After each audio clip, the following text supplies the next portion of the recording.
Hola chicos, sean bienvenidos a un nuevo video en el canal. Hoy trataremos un nuevo libro llamado El fútbol, esa metáfora, escrito por Juan Carlos Roda, editorial de la Universidad Pontificia Bolivariana. Así que comencemos.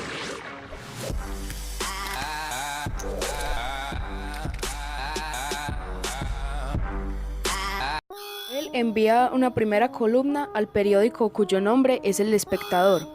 Tenía la idea en la cual le pondría como título El fútbol paradójico, ya que él deseaba escribir sobre las articulaciones las cuales existen entre el fútbol y la literatura. Él, en el comienzo, él siempre en el comienzo de sus textos coloca un epígrafe, como costumbre en sus escritos. El fútbol paradójico nace o se crea en el fin de tener y establecer uno o varios vínculos con la literatura. El autor de La peste, El extranjero y el mito de Sifo, vivido en sus propias extrañas la soledad que produce guardar, tenía una forma la cual identificaba como sinónimos en la cancha: cancerbero, goleros, porteros, arqueros, entre otros sinónimos. Ellos son extraños, habitan una gran soledad, multitud, no pueden cantar los goles con sus compañeros, ya que estos viven en una terrible y dramática derrota. De repente, para colmo, este portero es gafiado o ordeñado. Este sería el final del cuento. Se pregunta un arquero más que se suicida. Esa sensación la había vivido varios porteros, pero no siempre por una razón en común. Pero él se cuestiona y tiene una gran intriga al no poder entender por qué muchos porteros como Del Robert, Martín Quebra, Cover Engen, Alberto, entre otros porteros, pero se siguen preguntando cuál es la necesidad de suicidarse. Él piensa y considera de que el fútbol es la recuperación semanal de la infancia, y a la vez dice que Ramón Navarro, Pavito, Lorenzo y estos nombres son nombres los cuales le dan recuerdo de su niñez. Amar una portería. Acaba de terminar su jornada de clases y después de una larga semana de fútbol, esperaba el sábado del ritual, la revancha. De los goles marcados fue hecho entre dos piedras, las cuales demarcaban un sinfín. Todos los sábados aparecían Patillas, Chimoco, Clavito, Grillo, Negro, Bujío, Malafacha, entre otros jugadores de este genial deporte. La religión tiene y piensa que el fútbol es esa mentira que ficcionamos para alimentar el alma desolada y angustiada. Siguiente capítulo es llamado Goles azarosos. Según el escritor holandés Winsach escribió como Homo Ludens en 1938, allí él sostiene que el hombre nació para jugar y por ser como es, ha hecho del juego una racionalización mercantil. Y después tanto usos y desusos, abusos, sigue en las conversaciones diarias. Él interpreta que no se puede planificar. Él interpreta que el mejor gol y el que no se puede planificar es el gol olímpico, ya que los demás solo dan al azar. Y piensa que la historia nos ha regalado goles con la mano, con los glúteos, sin querer, el que le pega al morrito, el que mete el viento, el que pega en el árbitro y cruza la raya de la meta, los que fueron pero no valieron y los que valieron pero no entraron. Fútbol y religión y la política. Existen tantas definiciones sobre el fútbol. Como seres humanos, piensan y asimilan que eso tiene un gran parecido con la política y la religión, en este caso por sus mismas controversias, y siguen con sus conversaciones intelectuales. Este deporte, según Nietzsche, Más bien se trata de voces que circulan y de las que nos apropiamos. Humberto Eco sostiene que ningún grupo humano que haya tenido intenciones de hacer una toma política, religiosa o cultural ha acudido a la grama de un estadio para lograrlo. En cambio, se han tomado con este mismo fin carreteras, colegios, universidades, carteles, iglesias, bancos, embajadas y palacios de justicia. ¿Por qué?, se pregunta él. La historia del fútbol ha demostrado que en las gradas de los estadios se presentan desmanes, revueltas y hasta masacres. Hay memoria de ello, pero no hay memoria. Eso me han contado. De la toma de un estadio con fines de revueltas o rebeliones, hay respeto por la simbología del estadio. Hay autores que consideran que un estadio es un templo sacro y que allí se han hecho las mejores peregrinaciones populares, magia, malabares, incertidumbres, soledad, angustia, amores, agüeros y creencias. Así que por eso se reza, se ora, se canta y se brindan bendiciones. Ángel Zárraga y Arguelles, pintor y poeta mexicano, sugirió que a los hombres se les capta mejor en el lugar en el que juegan y rezan. Rezar y jugar es comunión silvestre, parábola y golazo. ¿Cuáles son los estadios? El primer es el Bombonera, estadio sagrado que se fundó en 1940 y fue bautizado por Ricardo Alarcón, con un golazo que no se sale del corazón de sus hinchas.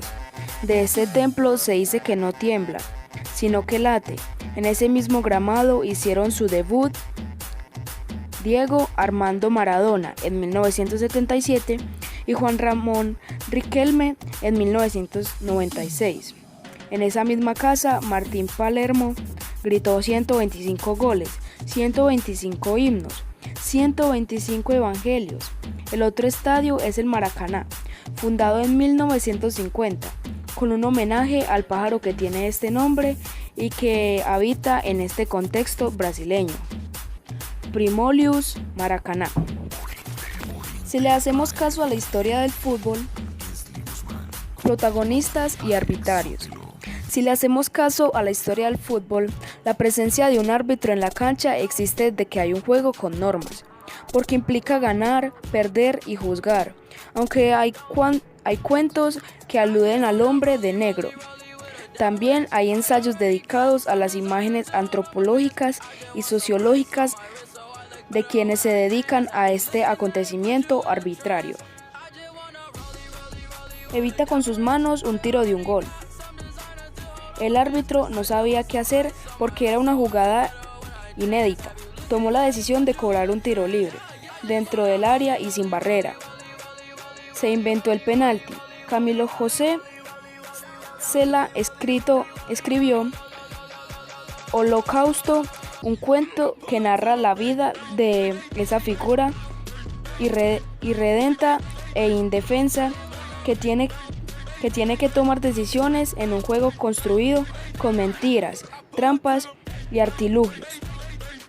Vive agazapado, no juego, corre todo el tiempo y debe juzgar en la inmediatez. El pito es su cosa, como acontece el mito de Sísifo, para quien la roca era su cosa. También escribieron cuentos sobre el árbitro Osvaldo Soriena y Dave Solstan. Eduardo Galeno sostiene que el árbitro es arbitrario por definición y cuenta la anécdota de que uno al que le hace un minuto de silencio por la muerte de la mamá después del partido por una jugada polémica. Le gritaban huérfano, huérfano de puta. El árbitro es un padre castrador, como lo denomina Beatriz Vélez en su libro Fútbol desde la tribuna. Sagüeros y goleadores.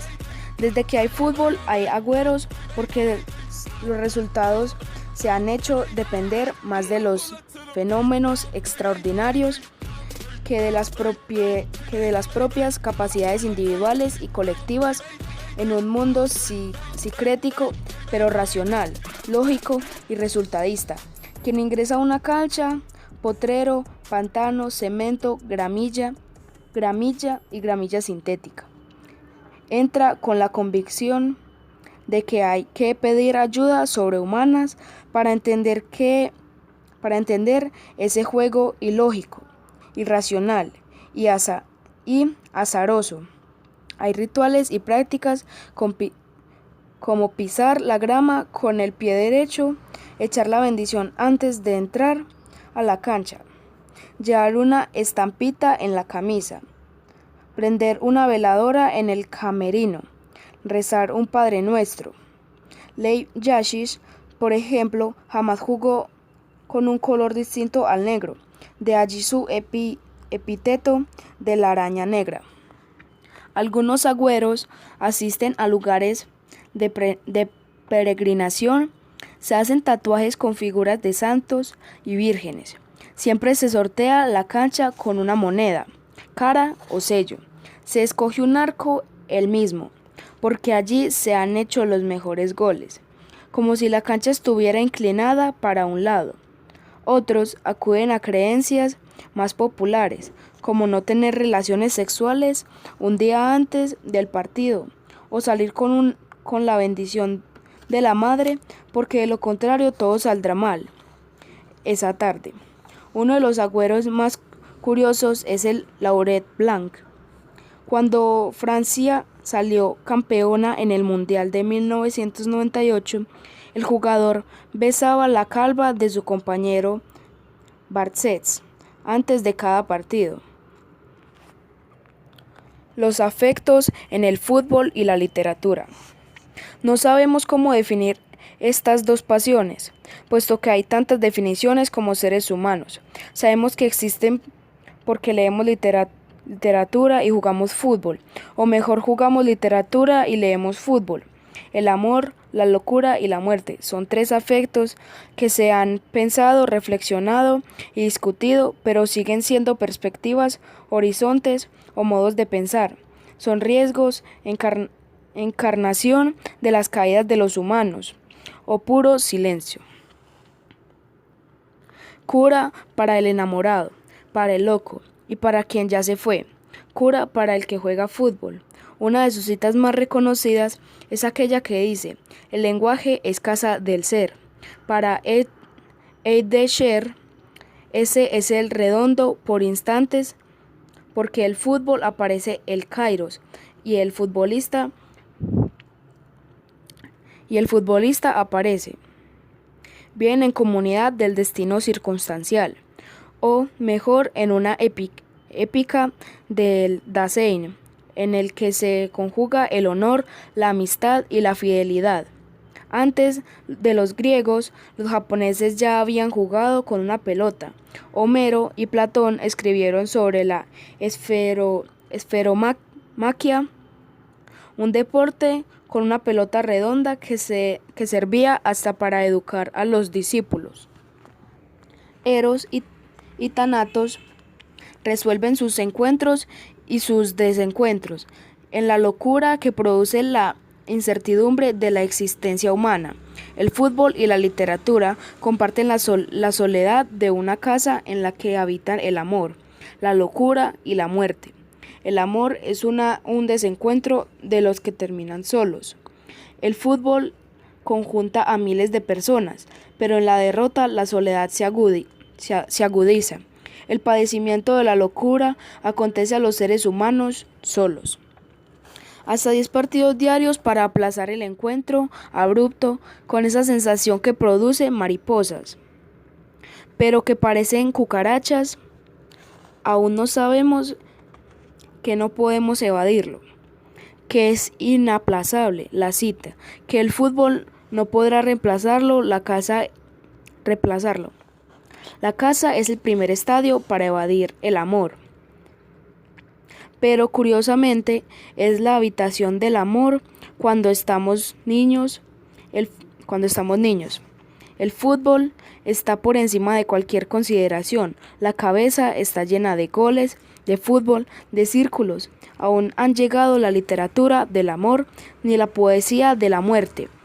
Y si estamos locos, locos para conseguir las piedritas, armar la portería y hacer goles de cabeza, como lo hacía en el Mundial y como pregunta Walker Sabadar, ¿cómo vas a saber lo que es la vida si nunca jugaste fútbol?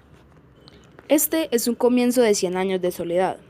Al lado de una mañana, tras un sueño intranquilo, Gregorio Samsa se despertó convertido en un monstruo insecto. Son dos inicios con alta recordación entre los lectores. Ambos dejan entrever la cara aguda y triste de eso que llamamos realidad.